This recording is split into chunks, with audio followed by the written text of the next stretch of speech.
लगता है रानू बिटिया तेरी कमाई हुई है। हाँ माँ, आज अच्छी खासी कमाई हो गई है। देखो, मैं तुम्हारे लिए थोड़ा राशन और दवाइयाँ भी ले आई हूँ। रानू जल्दी से अपनी माँ को खाना डालकर देती है और फिर दवाई देती है। हे भगवान, जैसी कमाई आज हुई है ऐसे ही हर रोज बस हो जाए तो हमारी मुश्किल दूर हो जाएगी। अगले दिन रानू फिर अपना ठेला लेकर गई तो वहाँ पर पहले से ही वो टोटो खड़ी थी। उस टोटो का ड्राइवर उसके पास आया। हम तो कब से आपके बने छोले कुलचे खाने का इंतजार कर रहे थे। सचमुच आपके हाथों में गजब का कमाल है। ये सुनकर रानू बड़ी ही खुश हुई और वो मन ही मन मुस्कुराई। फिर उसने सबके लिए जल्दी जल्दी छोले कुलचे बनाए। अब मानो रोज ही ऐसा करता। वो जब भी उस तरफ से गुजरता तो वो टोटो उसके ठेले के पास जरूर रोकता, क्योंकि मानो कहीं न कहीं अब रानू को चाहने लगा था। वहाँ टोटो रुका देख और भी चलने वाली गाड़ियाँ वहाँ बस खाने के लिए रुकने लगे। अब उसके ठेले पर अच्छी खासी भीड़ होने लगी। ये देखकर जंगल के और भी पक्षी उसके पास आने लगे। सचमुच बनाए हुए लाजवाब स्वाद है आपके छोले कुलचे में, मजा आ गया। इस तरह कमाई कर रानू अपने सेठ के पास जाती है। सेठ जी, ये लीजिए आपके हिस्से के पैसे। अरे वाह, तेरे छोले कुलचे का काम चल निकला। वाह वाह, मजा ही आ गया। उस रोज इतने पैसे देख कालू सेठ तो बहुत खुश हो गया। रोज रानू ऐसे ही करती। वो शाम को लौटते वक्त कालू सेठ के हिस्से का पैसा उसे दे देती। लेकिन धीरे धीरे अब सेठ का लालच बढ़ता गया और एक दिन लालची कालू सेठ ठेले के पास आकर बोलता है, अरे रानू, ये ठेला मेरा है और ये काम भी मैंने तुझे दिया है, इसीलिए अब 50-50 नहीं बल्कि 70 और 30% का हिस्सा चलेगा।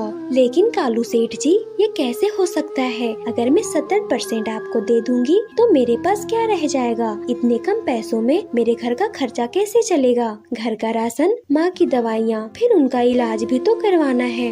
मैं तेरे माँ की दवाइयों का ठेका नहीं लिया है, समझी? तुम गरीबों की मदद करना ही बेकार है। चल अब जाओ और मेरे ठेले पर नजर मत आना। उस लालची कालू सेठ ने रानू को धमकी देकर डरा दिया, साथ ही उसका काम भी उनसे छीन लिया। घर आकर उसने सारी बात अपनी माँ को बताई। तुम चिंता मत करो मेरी बेटी रानू, हो सकता है ऊपर वाले ने तेरे लिए कुछ अच्छा ही सोचा होगा, इसीलिए ऐसा हुआ है। रानू उस रात सो नहीं पाई। उसे यही बस चिंता सताने लगी। इधर मानो की आज छुट्टी थी। वह रानू से मिलने उसके ठेले पर पहुंचा, लेकिन वहाँ रानू नहीं बल्कि वहाँ कोई और था।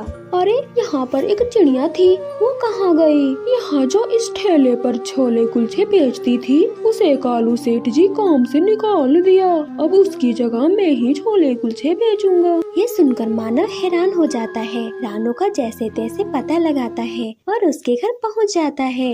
इतना कुछ हो गया और तुमने मुझे कुछ भी बताना जरूरी नहीं समझा? सब कुछ इतनी जल्दी में हुआ कि क्या कहूँ। अब सब खत्म हो गया मानव जी। कुछ खत्म नहीं हुआ है रानू। बात उस ठेले में नहीं बल्कि तेरे पंखों के हुनर में थी। मैं कितनी बार टोटो लेकर शहर वाले जंगल गया हूँ, लेकिन कभी ऐसा स्वाद नहीं होता जो तुम्हारे छोले कुलचे में होती है। इसीलिए अब तुम अपना काम शुरू करो, फिर देखो कैसे उस दुष्ट लालची सेठ का ठेला बंद होता है। हाँ रानो बेटी, ये चिड़ा बिल्कुल ठीक कह रहा है। लेकिन माँ, खुद का काम शुरू करने के लिए पैसे भी तो होने चाहिए ना। उसकी चिंता मत करो, मैं तुम्हारी मदद करूँगा।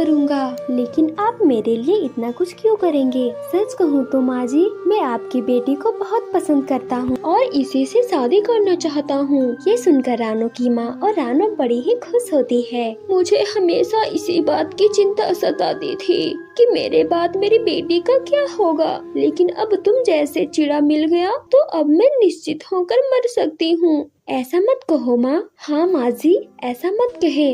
आप हम दोनों के साथ ही रहेंगे। मैं अनाथ हूँ, इसी बहाने मुझे भी माँ का प्यार मिल जाएगा। ये सुनकर माँ बेटी की आंखें भर जाती है। अगले दिन से रानू अपना काम शुरू कर देती है, जिससे उसे अच्छी खासी कमाई हो जाती है और उसके छोले कुलचे के आगे लालची कालू सेठ के छोले कुलचे कोई नहीं खरीदता, जिससे कुछ समय बाद उसका काम बंद हो जाता है और रानू के पास अच्छे खासे पक्षी आने लगते हैं और वो खूब कमाई करती है। वो और मानव मिलकर माँ का इलाज करवाते हैं और कुछ समय बाद दोनों शादी कर लेते हैं और एक साथ खुशी खुशी रहते हैं। अगर आपको ये कहानी अच्छी लगी हो तो इस कहानी को लाइक करें और चैनल को सब्सक्राइब करना ना भूलें। आपका धन्यवाद।